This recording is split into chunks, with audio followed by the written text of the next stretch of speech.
Hello and welcome. You watching Newsline Live with me, Neha Khanna. Let's begin with the big story that we're tracking at this hour. A fire broke out in the Gopaldas Bhawan building, a high-rise in the heart of Delhi in the Connaught Place area.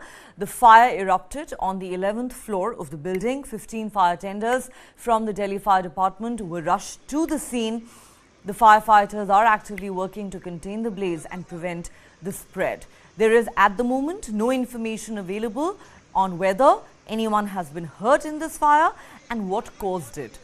The area was cordoned off immediately as firefighters worked to douse the flames.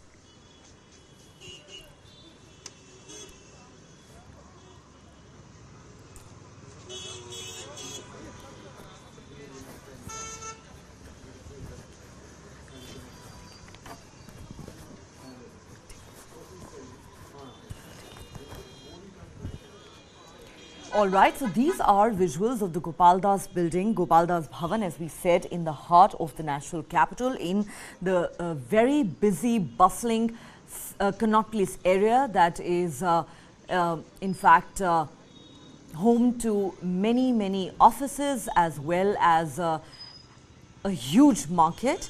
This is a high-rise building in the area, and the fire, as we said, erupted on the 11th floor. And at least 15 fire tenders were rushed to the spot. It is not known at the moment whether anyone's been hurt or the extent of damage that this fire may have caused. But the good news is that the fire has been doused. That's what we are given to understand, even though it took close to an hour for the firefighters to bring the blaze under control. But we are given to understand that now the flames have been doused. No casualties have been reported. That is the other, of course, piece of good news coming in from Connaught Place area in central Delhi. What caused the fire is not yet known. Not too many details are available at the moment. Of course, this will be a matter of detailed investigation, but it seems that there may not have been any grievous injuries caused to anyone in this fire, which was brought under control in about an hour's time. And the situation does seem to be somewhat returning to normal now. All right, the big political news of the day. India bloc leaders staged a protest march from Parliament to Vijay Chowk in Delhi this morning against the suspension of 143 MPs from Parliament. The leaders voiced their concerns, raised slogans, held banners proclaiming "Save Democracy." Speaking to reporters at the protest site, Congress President Mallikarjun Kharge asserted that Prime Minister Narendra Modi had violated parliamentary privilege by not speaking on the security breach that happened in the Lok Sabha a few days ago.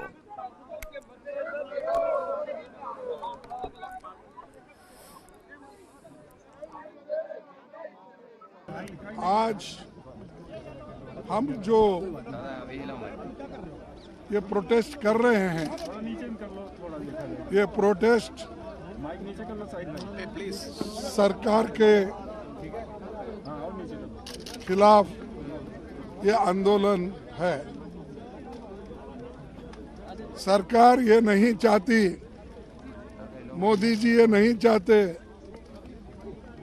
और सदन के मुखिया हैं वो भी नहीं चाहते कि सदन चले। लेकिन मैं माफ़ी चाहता हूं कि जो चेयरमैन साहब ने एक मुद्दा उठाकर हम सारे संसद को उन्होंने एक तरीके से जातिवाद पर लाया है। अरे हम डेमोक्रेसी में बात करना हमारा हक है। हम चुने हुए सदस्य हैं और लोगों के भावना को पार्लियामेंट में बताना पार्लियामेंट मेंबर्स का कर्तव्य होता है, वो हम कर रहे थे। लेकिन यहाँ पर जो घटना घटी लोकसभा में, वही मुद्दे पर लोकसभा और राज्यसभा में हम ये उठाना चाहते थे कि क्या सिक्योरिटी ब्रीच कैसा हुआ, कौन उसके लिए रिस्पॉन्सिबल है और क्यों ऐसा हुआ, इसके बारे में आप सदन को बताइए। और सदन तो ये देश का बहुत बड़ा पंचायत है, अगर आप सदन में नहीं बोलेंगे तो कहाँ बोलेंगे। An engineer from Karnataka was detained by the Delhi police from his home in Bangalore last night in connection with the Parliament security breach that took place on the 13th of December. He is the son of a retired police officer. The techie is being brought to the national capital. Sai Krishna Jagali is said to be a friend of Manoranjan D, one of the two intruders who trespassed into the Lok Sabha chamber last week. Manoranjan is among 4 accused in the case who now face charges under the Anti-Terror Law, the Unlawful Activities Prevention Act. Sai Krishna and Manoranjan were reportedly batchmates at Bangalore Engineering College. The Parliament intruder reportedly named Sai Krishna during questioning. 6 people have been arrested so far in connection with the security breach in Parliament last Wednesday.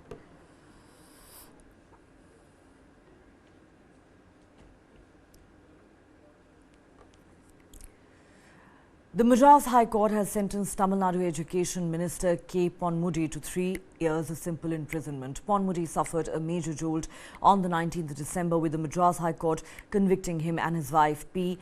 Shalaki in one of the multiple disproportionate asset cases faced by them. The minister now faces a threat of disqualification from membership of the state's Legislative Assembly with immediate effect unless his conviction is stayed or set aside.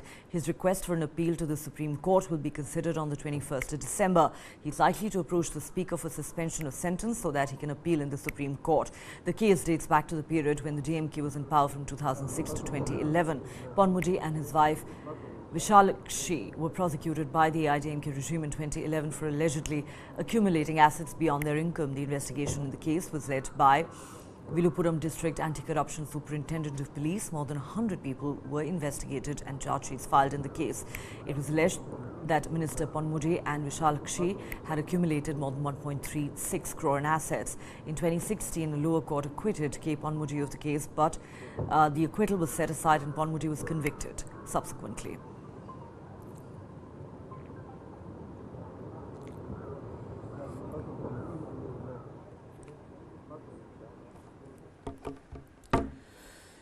"21 cases of COVID-19 subvariant JN1 have been detected across India so far, but the government has said there is no need to panic over the issue. According to official sources, 19 cases of COVID-19 subvariant J1 have been traced to Goa and 1 each to Kerala and Maharashtra. Over the past 2 weeks, 16 deaths related to COVID-19 have also been recorded, with the victims having serious comorbidities. The centre has asked states and union territories to maintain a constant vigil. A rise in daily positivity rate has been observed in some states like Kerala, Maharashtra, Jharkhand and Karnataka. India recorded over 600 new coronavirus infections in a day, the highest since the 21st of May, while the active cases have increased to more than 2,300 according to the Union Health Ministry. The World Health Organization has classified JN1 as a variant of interest given its rapidly increasing spread, but said that it poses a low global public health risk at the moment. Officials say no clustering of cases due to the JN1 variant has been observed in India. All the cases were found to be mild and the patients recovered without any complications.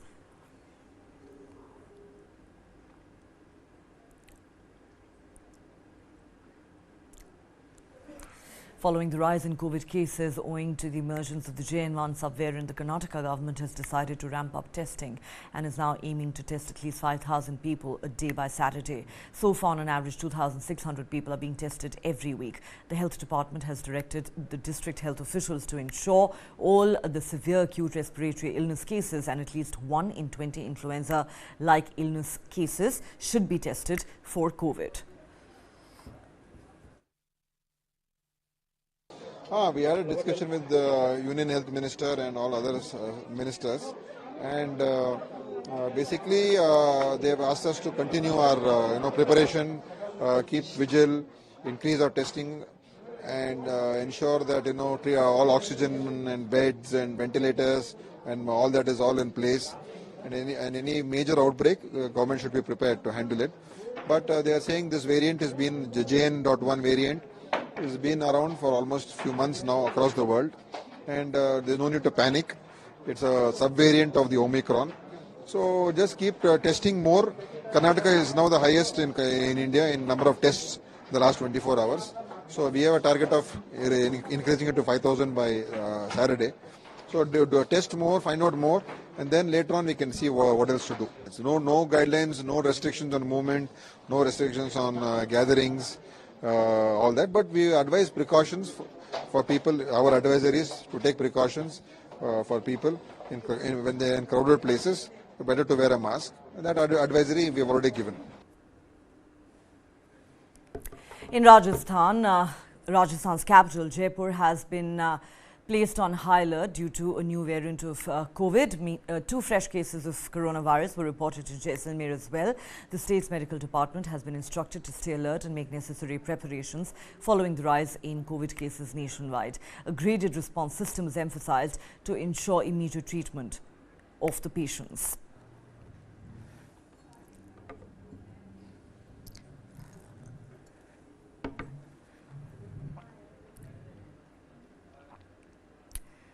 Telangana has reported 4 new cases of COVID, with the health department disclosing that 9 cases are currently under treatment.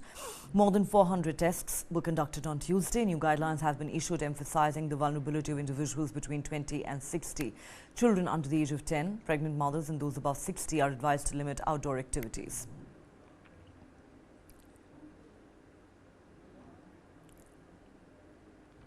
Delhi Chief Minister Arvind Kejriwal is set to bypass the second summons issued by the Enforcement Directorate in connection with the Delhi excise policy case.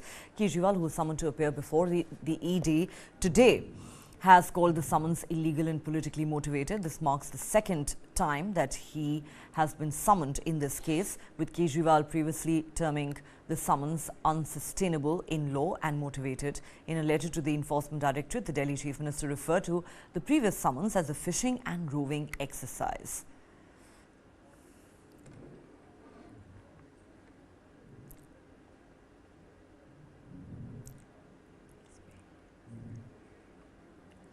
So, Delhi Chief Minister Arvind Kejriwal set to skip the Enforcement Directorate summons for the second time today, calling it politically motivated.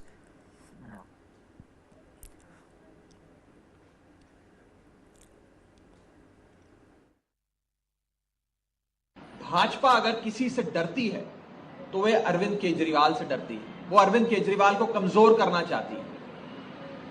मुझे तो लगता है कि सोते जागते इन लोगों के सपने में सिर्फ अरविंद केजरीवाल जी आते हैं।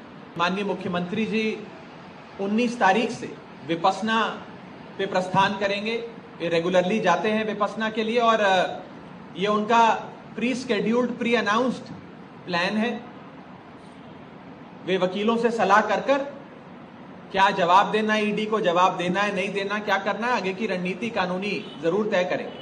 अरविंद केजरीवाल को आज ईडी के सामने पेश होना था, लेकिन जो सुनने में आया है कि वो विपाशना के लिए दिल्ली से बाहर 10 दिन के लिए चले गए हैं। हमें लगता है कि अरविंद केजरीवाल के लिए कानून से ऊपर विपाशना है, कानून का सम्मान नहीं है। ये दिखाता है कि अरविंद केजरीवाल के मन में कानून के लिए इज्जत और मान नहीं है। आपको ईडी ने बुलाया था, चंद सवालों के जवाब देने के लिए बुलाया था, लेकिन आपने पिछली बार आपने बहाना मारा था कि मध्य प्रदेश और छत्तीसगढ़ और राजस्थान के चुनाव है, इसलिए आप उसमें व्यस्त हैं। इस बार आप विपाशना में चले गए 10 दिन के लिए। कल को कानून आपके ऊपर सख्त कार्रवाई करेगा तो आप चिल्लाएंगे, देखिए कानून मेरे ऊपर कार्रवाई कर रहा है, और अपने आपको बेचारा दिखाने की कोशिश करेंगे। कानून को आप इज्जत ना करें और कानून कल को आपको सख्त एक्शन ले तो आप फिर चिल्लाइएगा मत, आप फिर अपने आप को बेचारा मत दिखाइएगा। अपने आप को ये मत कहिएगा कि देखिए मेरे ऊपर नरेंद्र मोदी ने या ईडी ने मेरे ऊपर सख्त कार्रवाई करी है। इसलिए मेरी सजेशन है, अरविंद केजरीवाल साहब, कानून का सम्मान करिए। Time for us to take a quick break here on the show. There's more on the other side. Stay with us.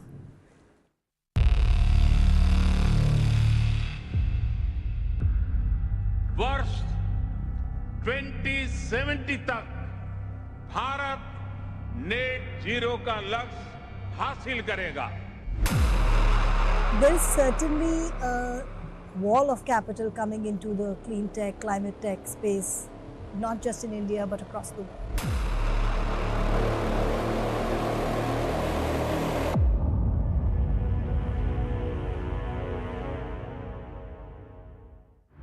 This and more, streaming on world's first news OTT, News 9 Plus. Download now.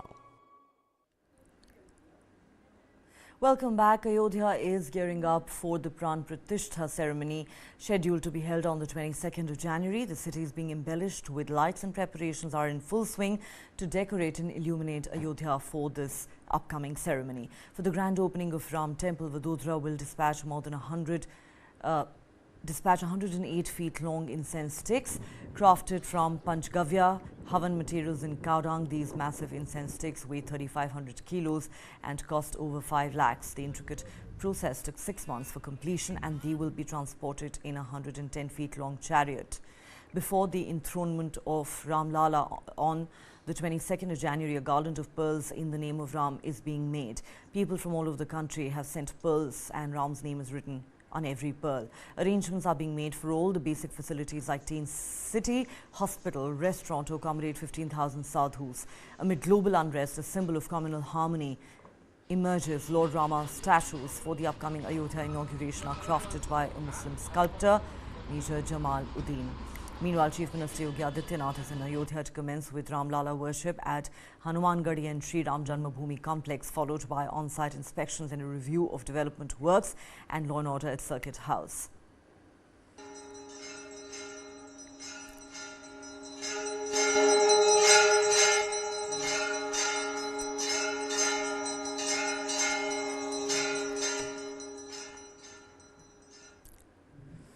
Heavy rains have wreaked havoc in Tirunelveli, Thoothukudi and other southern districts of Tamil Nadu. Extensive rescue operations are underway in these districts.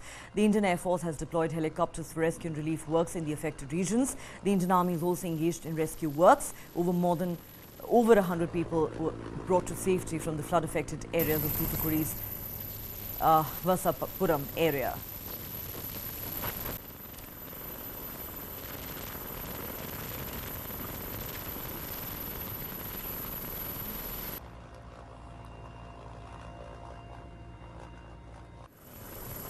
Teams of the National Disaster Response Force are also engaged in rescue operations in Thoothukudi.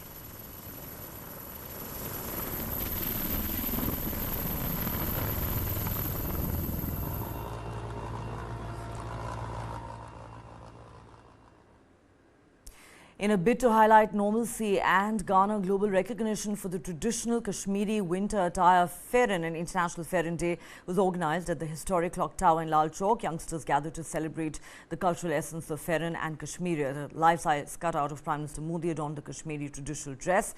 During the event, a Fairan will be sent to Prime Minister Modi as well. आज मैंने सोचा इस तवारी की घंटाघर से हम मोदी जी को Farren पहनेंगे, क्योंकि ये वो घंटाघर है जहां एक सेकंड भी इंसान नहीं रुकता था, दाहिने बाएं नजर देता था, बहुत तेज चलता था कि पता नहीं क्या हो जाएगा। आज बहुत अच्छे हालात है यहाँ।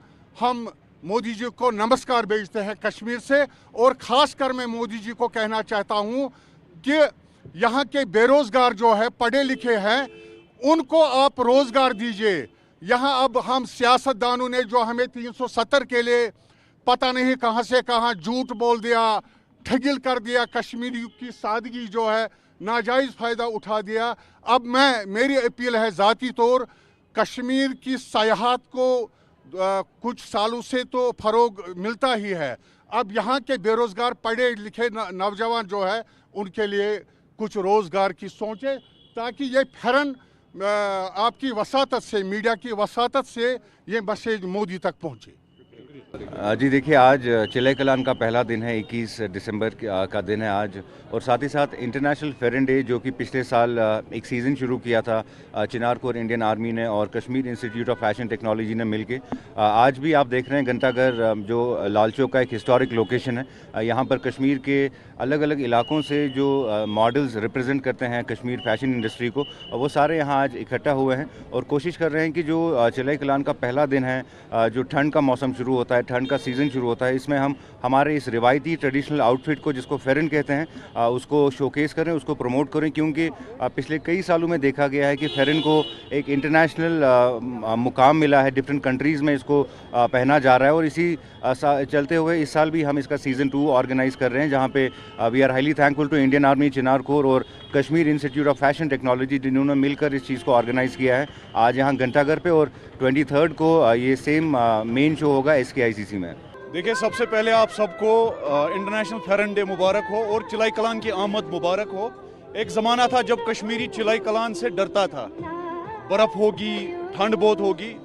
हमने 2020 में, मैंने और मेरे दोस्त फरहत कोल ने, हमने सोचा कि इस माइंडसेट को चेंज करते हैं, और कुछ सियासी जमातों ने कहा था कि फेरन को हम बैन करेंगे।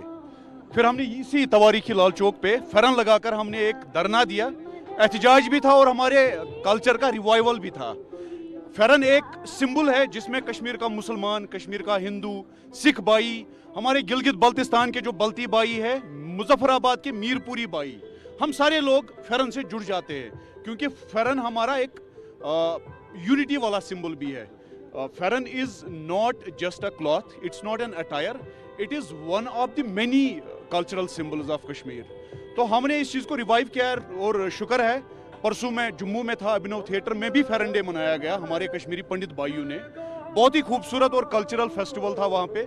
आज हमारे जो ये नौजवान, हमारे बच्चे और बच्चियाँ हैं, इन्होंने जिस खूबसूरती से फेरन को डिस्प्ले किया, this is a clear message कि एक नई सुबह होने वाली है कश्मीर में, जिसमें खुशहाली होगी, अमन तरक्की होगी, और जो भाईचारा जिसके लिए कश्मीर बहुत मशहूर रहा है पूरे बड़े सगीर में, जिसे हम कश्मीरियत कहते हैं, जिसमें कश्मीर का मुसलमान, कश्मीर का सिख, कश्मीर का हिंदू भाई एक साथ भाईचारे से, मिलनसार से रहते थे, उसका रिवाइवल हो रहा है। तो मैं आपके चैनल के माध्यम से एक गुजारिश करूंगा हमारे सारे जो कश्मीरी भाई है, चाहे वो कश्मीर में रहते हो, जम्मू में रहते हो, मुल्क के दीगर रियासतों में रहते हो, या किसी और बैरून मुल्क में रहते हो, आज के दिन कम से कम फेरन पहनकर एक सेल्फी उठाए, एक वीडियो पोस्ट करे, उस वीडियो के जरिए मोहब्बत, अमन, भाईचारे का पैगाम फैलाए।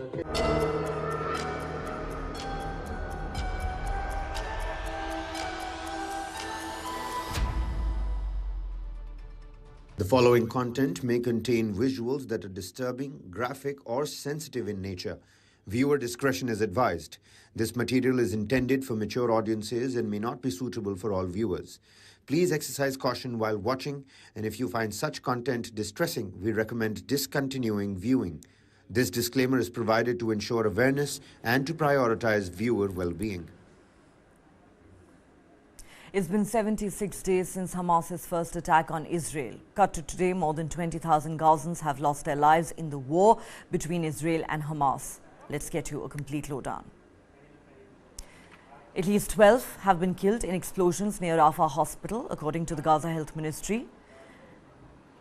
According to the IDF, it has uncovered a new Hamas command center in the city. French President Emmanuel Macron has said fighting terrorism does not mean flattening Gaza.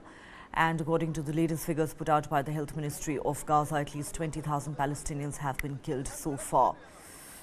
The UN Security Council has once again delayed the vote on a Gaza resolution. The UN humanitarian chief, Martin Griffiths, has said that what's happening in Gaza is an indelible stain on our collective conscience.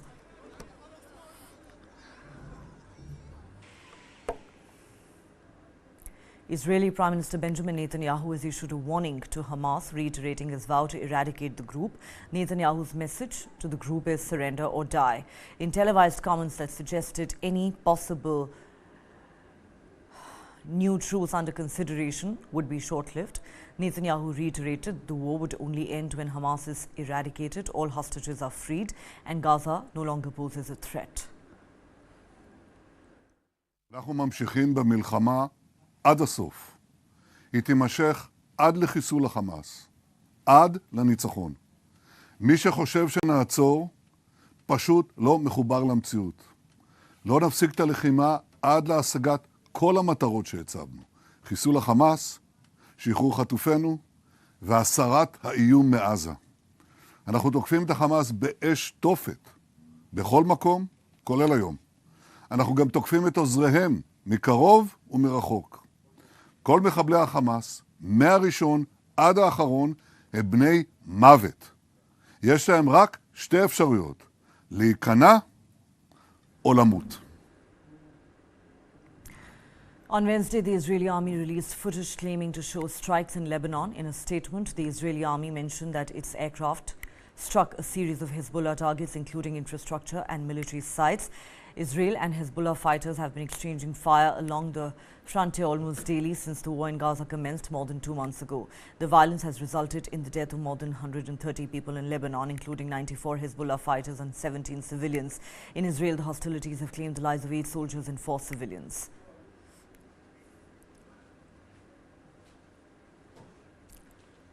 Time for us to take a quick break. There's more on the other side.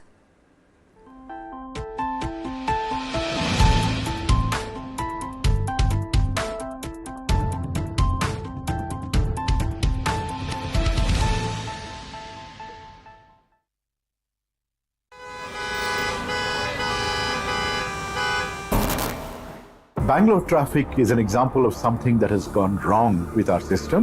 We have more than 50 flyovers in Bangalore city. If flyover is a solution to traffic problem, Bangalore should not have traffic problem. According to TomTom Traffic Index 2022, Bangalore is ranked as the second worst city in the world when it comes to traffic.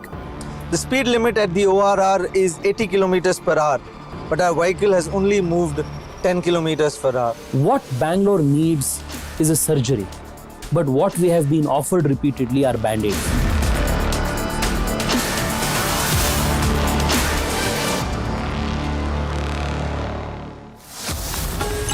Only on the world's first news OTT. News 9 Plus, ahead of the curve.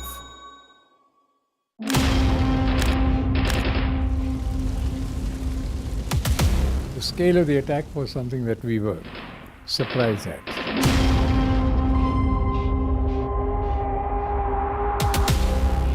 David Hadley was a double agent. The Americans did not want him to be fully exposed, so all that he probably shared with the Americans was not shared with us in terms of intelligence. If we had that, I'm sure that we would have been able to deal with the situation far better.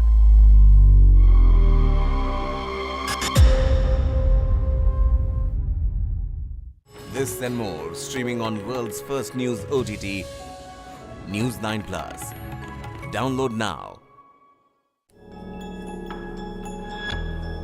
Since the last 2 years, Khalistani terror groups are threatening Indian diplomats in Canada, US, UK and Australia. Investigations of these threats led us to the first ever abduction and killing of an Indian diplomat, Ravindra Matre, in UK's Birmingham in 1984. Our months-long investigation finally led us to the murderer of Ravindra Matre, who has been hiding in Pakistan-occupied Kashmir for the last 40 years. Watch our exclusive documentary, Murder of an Indian Diplomat, where we reveal the man who killed Ravindra Matre.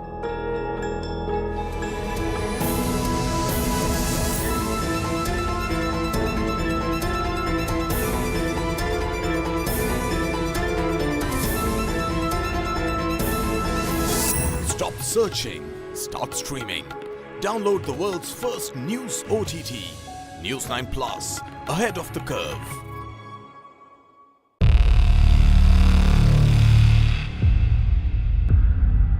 वर्ष 2070 तक Bharat net zero का लक्ष्य हासिल करेगा.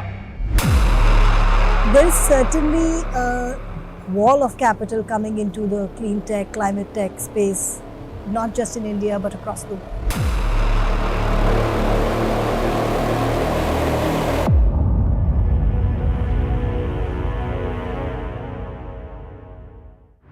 This and more, streaming on world's first news OTT, News 9 Plus. Download now.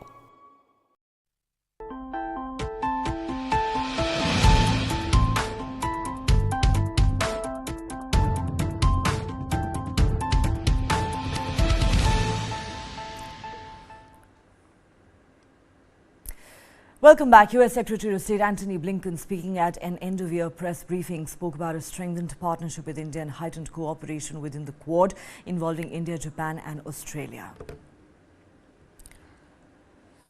We've deepened our partnership with India. We've elevated cooperation through the Quad with India, Japan, Australia. The United States is more closely aligned than ever with the G7, with the EU, with other allies and partners on the challenges presented by Beijing. And we're working together to address them. We're deepening cooperation and coordination between NATO and our Indo-Pacific allies.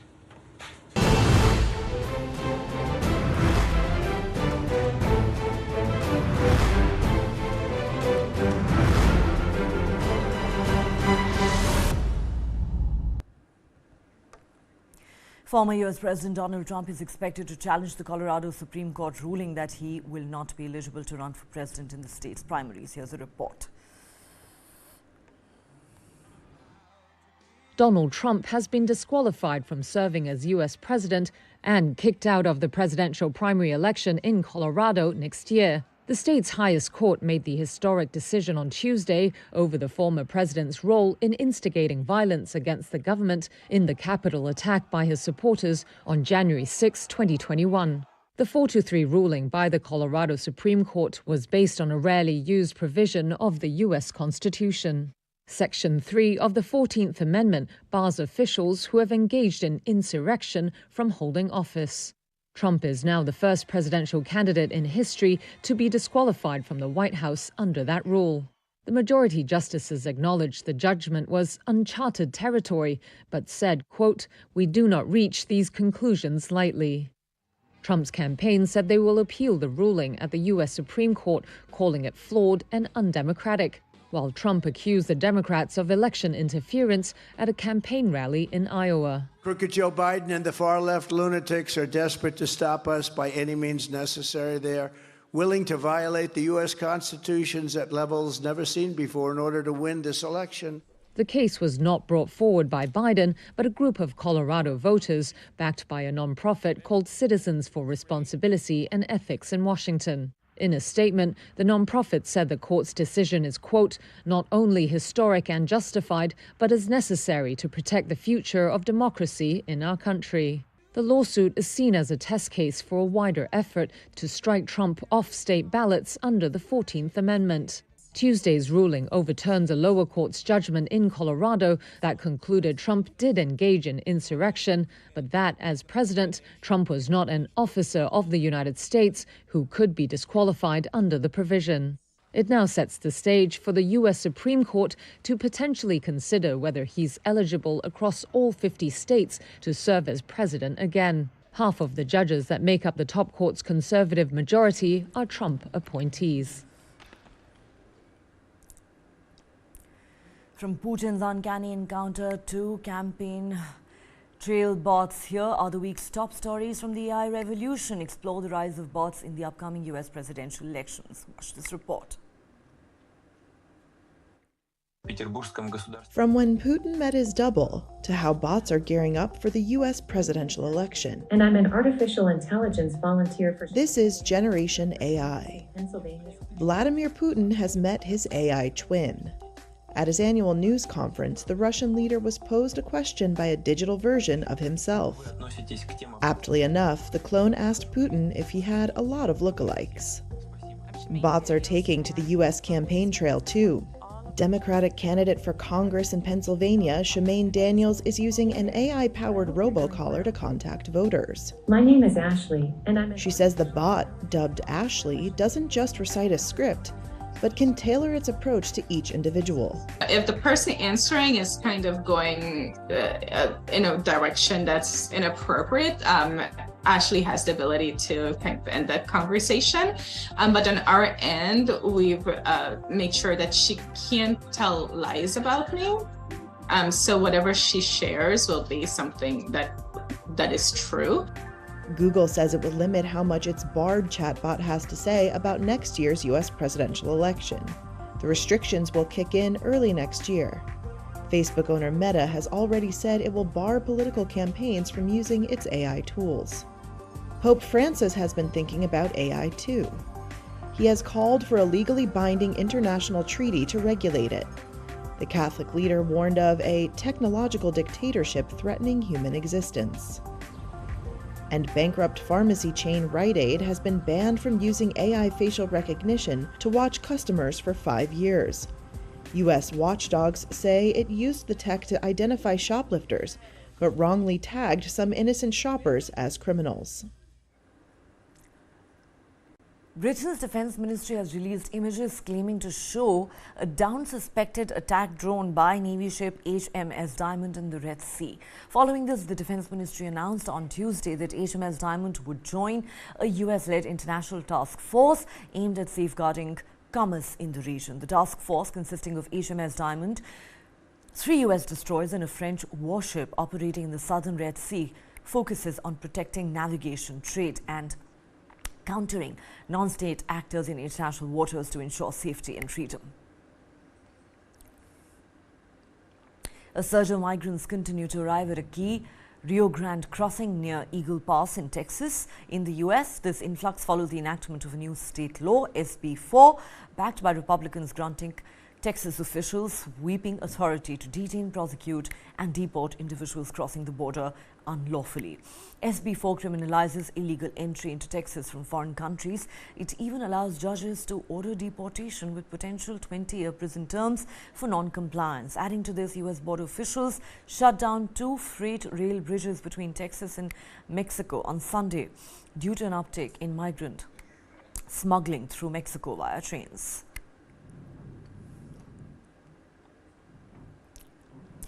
Lava continues to flow from the volcano in Iceland after an eruption on the 18th of December. In the southwest of the country, the live stream camera footage captured the lava spouting from a fissure at the site of the eruption northeast of the fishing town Grindavik.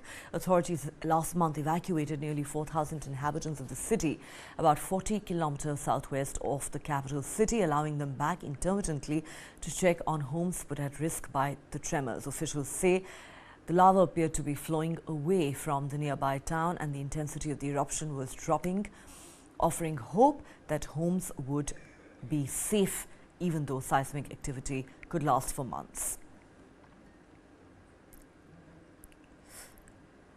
Valenki traditional Russian boots regain popularity. Valenki boots are resistant to extreme temperatures and were once used by the Russian army. The boots have come back into vogue this year because of an extreme winter in central Russia. In the current snowy winter, Valenki boots are in high demand, offering a comfortable and time-tested alternative to leather boots. Russia annually produces hundreds of thousands of Valenki pairs, with the Yaroslavl factory alone manufacturing around 400,000 pairs, many of which are purchased by those working in the Arctic's harsh weather.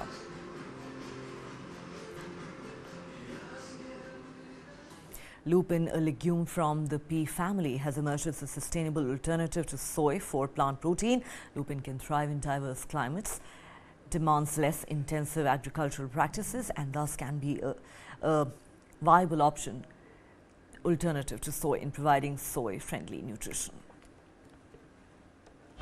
Can lupins replace soy as a more sustainable plant protein? It could, according to food scientists at Australian-based company Wide Open Agriculture, or WOA.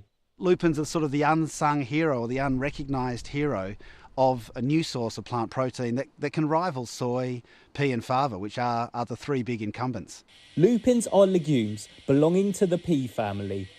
WOA has been developing methods for extracting the protein and making lupin beans more palatable for various plant-based meat alternatives and dairy substitutes. Protein levels of lupin beans are comparable to soybeans, but it's the environmental benefits of farming lupins that really sets them apart from soy. Ben Cole is the founder of Wide Open Agriculture. Soy is the behemoth. It is the one that consumers, if they look on the back of pack, they'll be finding soy in most plant-based materials. But consumers are starting to look behind that label and ask questions around how is it produced? Very chemically intensive systems that uses a lot of water.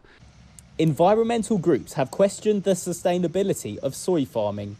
It has been closely linked to deforestation and monoculture, an agricultural practice that focuses on a single crop at a time.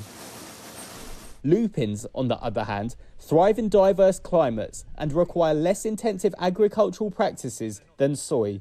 The plant is well suited to marginal lands with little water, reducing pressure on prime agricultural areas and promoting biodiversity. They are also nitrogen-fixing plants, meaning they enhance soil fertility by enriching it with nitrogen, reducing the need for synthetic fertilizers. This reduces the environmental impact of farming, benefits the health of the soil, and fosters sustainable agricultural practices. Haider Al-Ali is a senior food scientist at Wide Open Agriculture.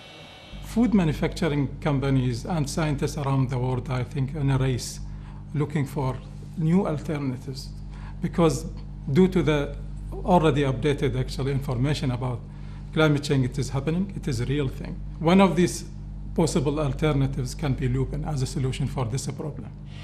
Western Australia grows about 3/4 of the world's lupins, and Wide Open Agriculture and the Australian government sees huge potential as the demand for sustainable and plant-based protein sources continues to rise.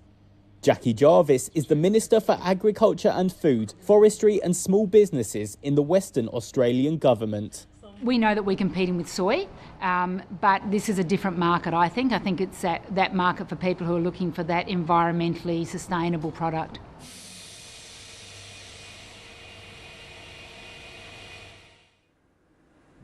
The restorers at the Vatican Museums have breathed new life into masterpieces by Michelangelo and others.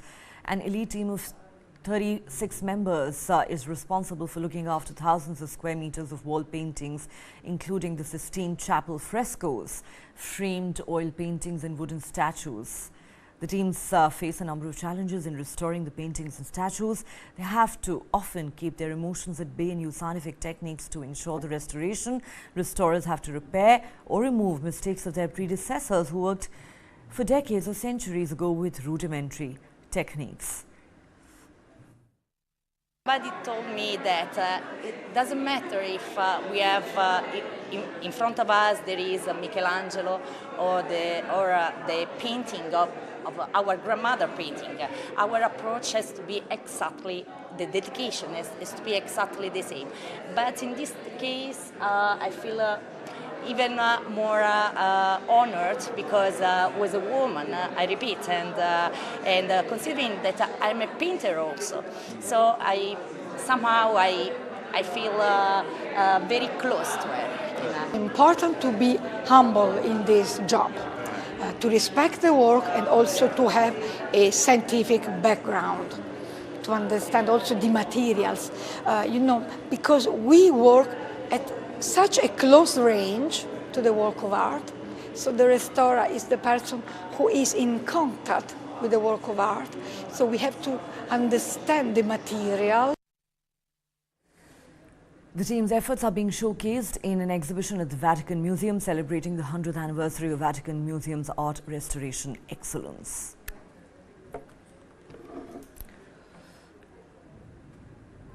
That's all the time we have on this show. Thanks so much for watching.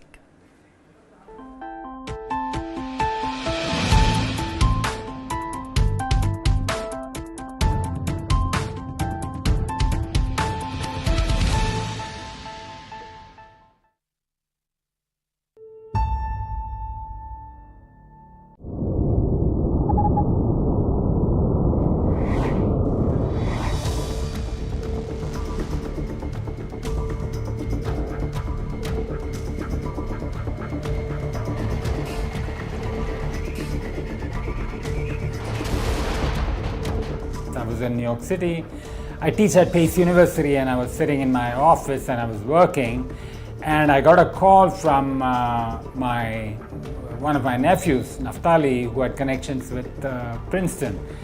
And it seems that the Chabad, the emissaries, had been searching around to try and find somebody who could speak Indian languages. So that's how it started.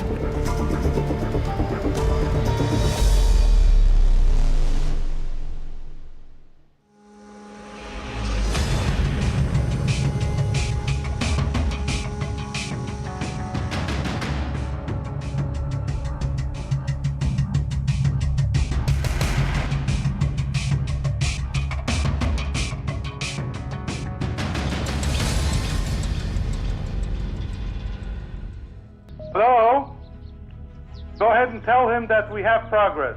जी जी आप जो चाह रहे थे वो कर रहे हैं यहाँ ठीक है करें करना पड़ेगा. My office is in New York City, in Manhattan. So I just took a subway to Brooklyn. So just around about 45 minutes or so away from my office. So I was there in the offices. I don't want to say more, but I was there with other people, and then I was connected to Rabbi Levi Shem Tov, who was in Washington. So I was there in New York, Rabbi Levi Shem Tov was in Washington, and we were talking to people in Mumbai. Well, he says, well, go ahead and make progress. That's what you got to do. Tell him that we contacted through the ambassador here to the government in New Delhi, and they need to have 2 more hours. They will arrange someone to call him. So tell him that as long as we do not hear reports on the news of any harm, we can continue the discussion. Levi साहब को बताओ कि 2 घंटा time बहुत ज़्यादा है. Well, he says that 2 hours is too much. It might very well have been, that Chabad House was targeted because it was close to their main point of attack, which was CST, and the Taj, of course, is just about 10 minutes away. So all that must have transpired in some amount of time, and when they got to Nariman House, it sounds like they went through very quickly.